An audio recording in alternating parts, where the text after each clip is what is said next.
आज हम अपना टॉपिक ग्राफ स्टार्ट करने वाले हैं और इन ग्राफ्स में जो डिफरेंट ग्राफ्स हैं उनमें हमारा जो फर्स्ट ग्राफ है वो हम पढ़ने वाले हैं which is called straight line.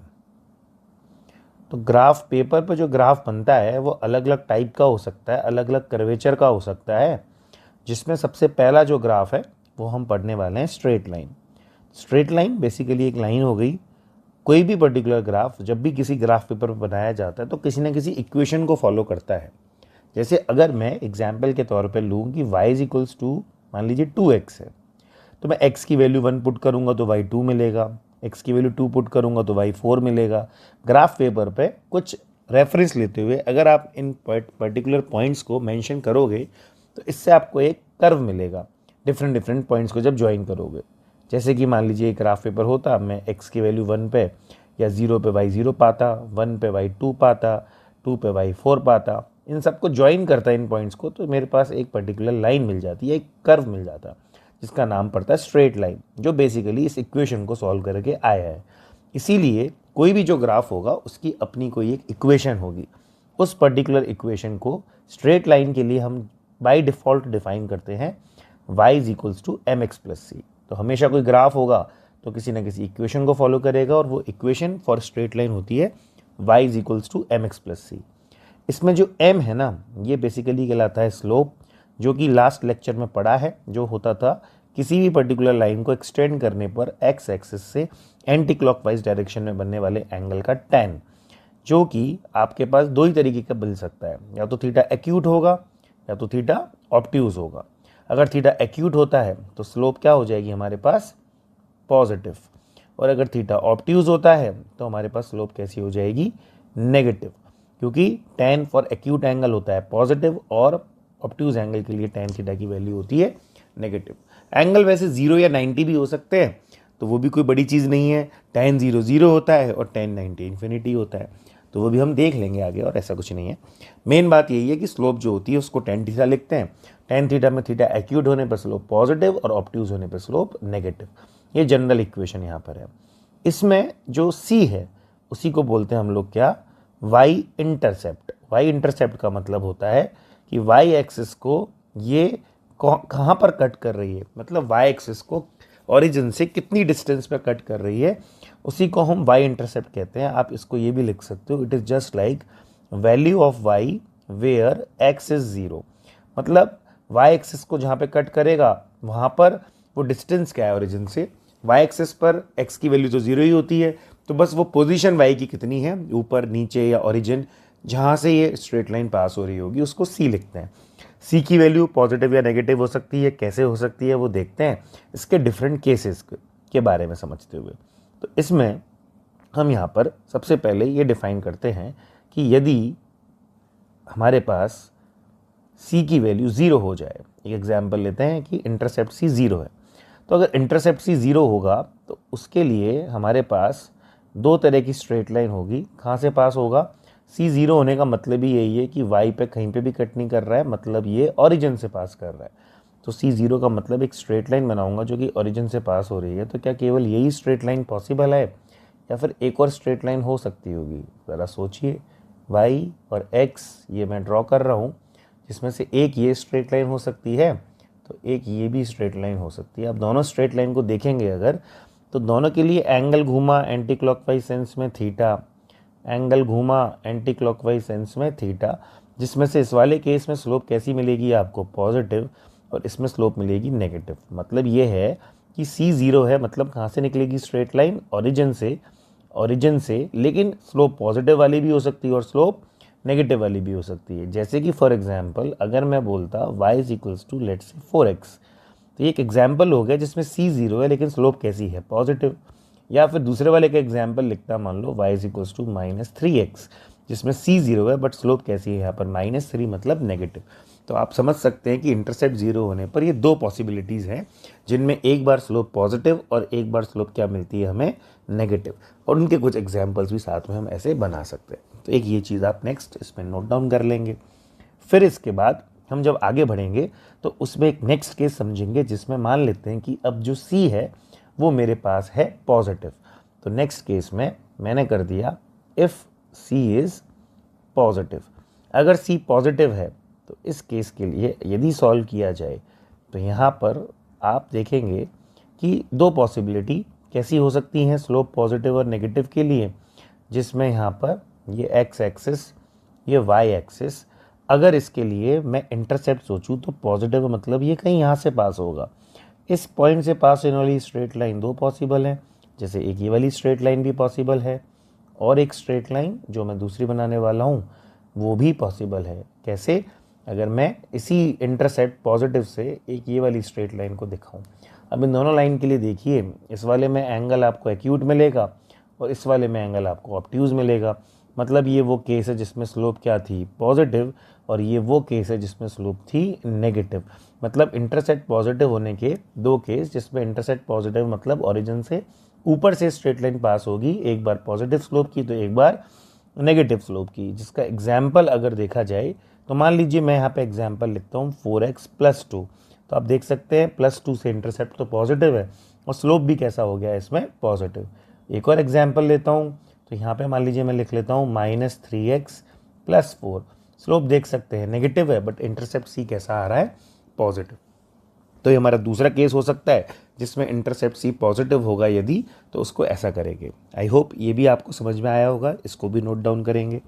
फिर क्या एक और केस बन सकता है जहाँ पे सी की वैल्यू क्या हो जाएगी हमारे पास? नेगेटिव। जैसे कि मैं नेक्स्ट केस लेता हूँ कि अगर इंटरसेप्ट सी हमारे लिए होता नेगेटिव। अगर इंटरसेप्ट सी नेगेटिव होता है तो ऐसे केस के लिए अगर आपको स्ट्रेट लाइन ड्रॉ करनी है तो पहली बात तो कहाँ से स्ट्रेट लाइन पास होगी, जो कि नेगेटिव इंटरसेप्ट के लिए हमें बताना चाहिए यहाँ से पास होगी। यहाँ से पास होगी तो मैंने दो पॉसिबिलिटी, एक तो स्ट्रेट लाइन मैंने ये बना दिया और एक स्ट्रेट लाइन मान लीजिए मैंने एक और बना दूंगा। तो पहले ये वाली स्ट्रेट लाइन बना देते हैं नेगेटिव इंटरसेप्ट की, आपको दिख जाएगा। एक और अगर बनाते हैं तो ये वाई, ये एक्स, मैं एक और स्ट्रेट लाइन यहाँ पर ये बना देता हूँ। अगर ये बनाया तो इसके लिए आप देखेंगे इंटरसेप्ट दोनों में नेगेटिव ही आ रहा है, लेकिन स्लोप आप इसमें देखोगे तो पॉजिटिव है और इसमें स्लोप देखोगे तो कैसा है? नेगेटिव। तो ये केस हो गया पॉजिटिव स्लोप का और ये केस हो गया नेगेटिव स्लोप का। तो आपको समझ में आ जाएगा कि इंटरसेप्ट नेगेटिव होने पर दो पॉसिबिलिटीज़ हैं, पॉजिटिव स्लोप की और नेगेटिव स्लोप की। नेगेटिव इंटरसेप्ट का मतलब नीचे से क्रॉस करवाइए लाइन, पास करवाइए लाइन, और दो लाइन मैंने बना दी, एक पॉजिटिव स्लोप की और एक नेगेटिव स्लोप की। इसका एग्जाम्पल मान लीजिए मैंने लिया होता लेट से y = 2x - 5। आप देख सकते हैं कि स्लोप तो पॉजिटिव है लेकिन इंटरसेप्ट कैसा आ रहा है? नेगेटिव। या मान लीजिए मैंने एक और एग्जाम्पल लिया होता लेट से y = -3x - 4, जिसमें स्लोप भी नेगेटिव है और इंटरसेप्ट तो वैसे ही क्या था? नेगेटिव। तो ये तीन केसेस बन जाएंगे। तो जनरल इक्वेशन क्या है? y = mx + c। m का मतलब स्लोप, c का मतलब y इंटरसेप्ट, मतलब y को कहाँ पे कट कर रहा है? या तो c 0 होगा जहाँ पर ओरिजिन से पास होगा, या फिर c पॉजिटिव होगा मतलब ऊपर से पास होगा y एक्सिस पर, c नेगेटिव होगा तो नीचे से पास होगा। जो कि आपने तीनों एग्जांपल्स या तीनों केसेस यहाँ पे अलग अलग पढ़ लिए। उनमें जो पॉसिबिलिटीज़ हो सकती हैं स्लोप पॉजिटिव नेगेटिव की, वो मैंने और बताई हैं। इसमें अब कुछ प्रॉब्लम्स मान लीजिए करते हैं। तो पहला प्रॉब्लम मान लीजिए मैंने दिया होता कि 3x - 2y + 4 अगर = 0 एक इक्वेशन है तो इसका ग्राफ क्या बनेगा। तो हमें दिख रहा है कि इक्वेशन तो लीनियर है, बनेगा तो स्ट्रेट लाइन, बट वो कैसा बनेगा? क्या उसका स्लोप होगा, क्या उसका इंटरसेप्ट होगा? तो आपको ये लिखना है कि 2y बन जाएगा यहाँ से 3x + 4। तो आप पाओगे कि y कितना बन जाएगा? 3/2x + 2, जिसको आप देख करके बता सकते हैं कि स्लोप भी पॉजिटिव है और इंटरसेप्ट भी कैसा है इसके अंदर? पॉजिटिव। तो दोनों ही पॉजिटिव अगर हैं तो अगर आपको ग्राफ प्लॉट ही करना है ये, तो आप एग्जैक्टली यहाँ पर बना सकते हैं कि ये x ये y, आपको इंटरसेप्ट पॉजिटिव मतलब यहाँ से निकालना है, और अगर स्ट्रेट लाइन बना दूँ ये, तो ये हमारे पास स्लोप भी कैसा हो जाएगा इसका? पॉजिटिव, और साथ में इंटरसेप्ट तो ऑलरेडी ही आपको क्या दिख रहा है यहाँ पर? पॉजिटिव। तो y = 3/2x + 2, जिसमें आपने स्लोप और इंटरसेप्ट दोनों ही यहाँ पर इस तरीके से दिखा करके इसको सॉल्व कर दिया और बता दिया। तो ये आपका ये आंसर आ गया। ऐसे ही मैं नेक्स्ट एक और प्रॉब्लम लेता हूँ, जिसमें मान लीजिए मैंने आपको पूछा होता कि एक फंक्शन है वेलोसिटी का जिसको लिखा है 4t - 6, और इसके लिए आपसे पूछा जाता है कि बताइए ग्राफ कैसा प्लॉट होगा। तो v = 4t - 6, ये भी एक स्ट्रेट लाइन जैसा ही है। इसको आप कंपेयर करिए y = mx + c से। बस इसमें m क्या हो चुका है? 4, और सी इंटरसेप्ट क्या हो चुका है -6। तो आपको ये समझ में आ जाना चाहिए कि ये ग्राफ y और x में, मतलब v और t में जो बनाएंगे आप, तो y एक्सिस पे मैं v रख देता हूँ, x एक्सिस पे t रख देता हूँ। इसमें आप देख सकते हैं कि स्लोप पॉजिटिव है और इंटरसेप्ट नेगेटिव है। तो ये कुछ इस तरीके का ग्राफ बनेगा जिसमें आपको पता लग जाएगा कि यहाँ पर जो स्लोप है वो तो पॉजिटिव दिख रही है, बट इंटरसेप्ट जो है यहाँ पर आपको कैसी दिख जाएगी, नेगेटिव इंटरसेप्ट, लेकिन स्लोप कैसी है, पॉजिटिव। इस तरीके का स्ट्रेट लाइन इस वीटी ग्राफ के लिए होना चाहिए या वेलोसिटी टाइम ग्राफ के लिए होना चाहिए। आपको दिखेगा आगे जब हम पढ़ेंगे फिजिक्स में भी स्ट्रेट लाइंस वगैरह के बारे में या इस तरह की इक्वेशंस के बारे में। इसी तरीके से फिर और आगे बढ़ते हैं एक और प्रॉब्लम की तरफ, जिसमें मान लीजिए मैंने आपको लेट से दिया होता, मैं नेक्स्ट प्रॉब्लम लिख देता हूँ कि मान लीजिए √3x + y + 5 = 0 है, और आपको बताना है इसमें फाइंड, मैं लिख देता हूँ फर्स्ट स्लोप कितना है, वो तो डायरेक्ट आ जाता है, और साथ में आपको बताना है कि स्लोप का एंगल कितना है, मतलब मैं लिख देता हूँ स्लोप एंगल। तो स्लोप एंगल और स्लोप अगर बतानी है तो सबसे पहली बात तो स्लोप कैसे निकलेगी, उस स्लोप को निकालने के लिए आपको पहले इक्वेशन को लिखना पड़ेगा, जो हो जाएगा -√3x - 5। इसको यदि देखें तो स्लोप की वैल्यू तो सिंपल है कि कितनी आ जाएगी, -√3। पहले तो mx + c के फॉर्म में लिखना है, उससे हमारा स्लोप आ गया। लेकिन जो ये स्लोप होता है ये tan थीटा होता है और वो है -√3। अगर आपको याद हो, एंगल या तो एक्यूट होता है या obtuse. tan theta first quadrant में तो पॉजिटिव ही होता है, तो सेकंड क्वाड्रेंट में नेगेटिव होता होगा, इसलिए एंगल ऑब्ट्यूज होना चाहिए। अब बस आप सोचिए कि √3 किसके लिए आता है, 60 डिग्री के लिए, तो 60 तो नहीं देंगे आंसर, तो ऑब्ट्यूज में आंसर क्या देंगे, 180 - 60। So our correct answer is 120। तो क्या करेंगे इसके अंदर, पहले आपको स्लोप निकालनी है। स्लोप अगर ये √3 होती तो थीटा 60 होता, बट क्योंकि -√3 है तो आपको स्लोप की जो वैल्यू है यहाँ पे कितनी देनी है, 120 डिग्रीज। ये भी आपको क्लियर हो जाना चाहिए कि ऐसे निकालें। फिर और एक प्रॉब्लम मान लीजिए मैं आपको इसमें सॉल्व करने के लिए देता, जिसमें आपको यदि मैंने पूछा होता कि एक स्ट्रेट लाइन है जो मैं आपको शो कर देता हूँ, और उस स्ट्रेट लाइन को दिखाते हुए मैं आपको उसकी इक्वेशन अगर पूछता हूँ, तो मान लीजिए वो ये एक स्ट्रेट लाइन होती। इस स्ट्रेट लाइन के लिए मैं कुछ कोऑर्डिनेट्स दे देता हूँ, मान लीजिए ये 2,0 है और ये मान लीजिए कोऑर्डिनेट है 0,3। ये गिवन है आपको प्रॉब्लम के अंदर, और मैं पूछ रहा हूँ यहाँ पर इस स्ट्रेट लाइन की इक्वेशन क्या होगी। तो आपको अगर इक्वेशन निकालनी है तो आप अगेन क्या सोचेंगे कि इंटरसेप्ट मिल जाए y में और स्लोप मिल जाए। इंटरसेप्ट तो दिख रहा है, देखो y में किधर कट कर रहा है, ये 3 पर 0,3, तो इंटरसेप्ट तो दिख रहा है साफ। c = कितना है हमारे पास, 3 है, तो c की वैल्यू तो दिख जाएगी शायद आपको कि 3 है।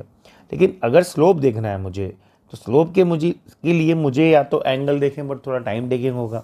आपको याद हो मैंने स्लोप का एक फॉर्मूला स्ट्रेट लाइन में बताया था कोऑर्डिनेट से कि y2 - y1 अपन क्या लिखते हैं, x2 - x1।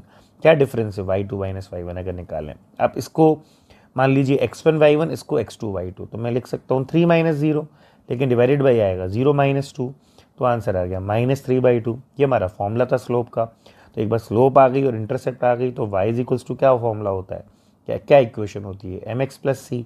m की वैल्यू -3/2, x + c की वैल्यू कितनी है, 3।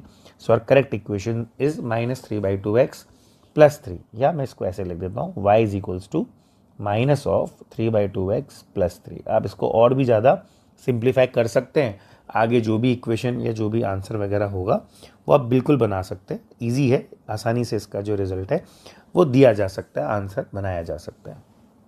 फिर एक और प्रॉब्लम मान लीजिए मैं यहाँ पे आपको देता हूँ कि लेट सपोज नेक्स्ट प्रॉब्लम में आपको मैंने ऐसे दिया होता कि एक इक्वेशन है y + 8 = 0। इसको कैसे प्लॉट करते, तो ये देखो और भी इजी है।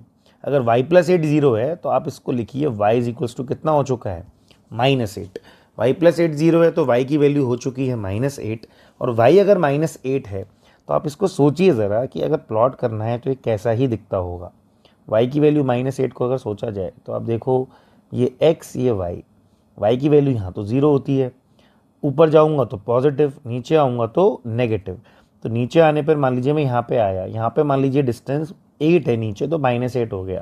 लेकिन मैं और ऊपर नीचे जा नहीं सकता हूँ, लेकिन लेफ्ट राइट तो मूव कर सकता हूँ ना, क्योंकि लेफ्ट राइट मूव करने पर x ही बदलेगा, y तो कैसा रहेगा, सेम। तो इसका मतलब ये एक स्ट्रेट लाइन होनी चाहिए जिसकी इक्वेशन मैं बोल सकता हूँ क्या है, y = -8। और अगर मैं आपसे पूछता हूँ इसकी स्लोप बताइए, तो अगर इसकी स्लोप मैं आपसे पूछ लूँ तो स्लोप आपको क्या देनी पड़ेगी, 0। क्यों 0 देंगे, क्योंकि ये लाइन एक्स एक्सिस के अलॉन्ग है और इसका एंगल एक्स एक्सिस से 0 है, तो इसकी स्लोप क्या होनी चाहिए, 0। तो इसको प्लॉट करना बेहद आसान होता है। कुछ भी इक्वेशन मत सोचिए, आप पहले लिखिए y इक्वल्स टू -8, क्योंकि y इक्वल्स टू -8 नीचे लाई करेगा, उस पर्टिकुलर लाइन को आप ऐसे ड्रॉ करेंगे तो आपको यही लाइन मिलेगी, क्योंकि ऊपर नीचे करने पे तो यहाँ पर y चेंज होता है, लेफ्ट राइट करने पे चेंज नहीं होगा, इसलिए ये इसका रिजल्ट या इसका आंसर है।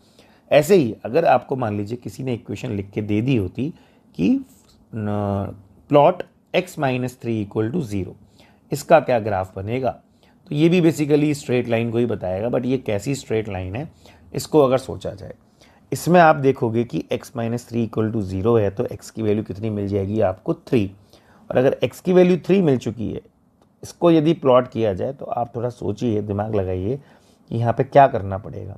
x की वैल्यू अगर 3 है तो ये x हो गया, ये y हो गया, तो यहाँ पे देखेंगे तो x की वैल्यू क्या है, 0।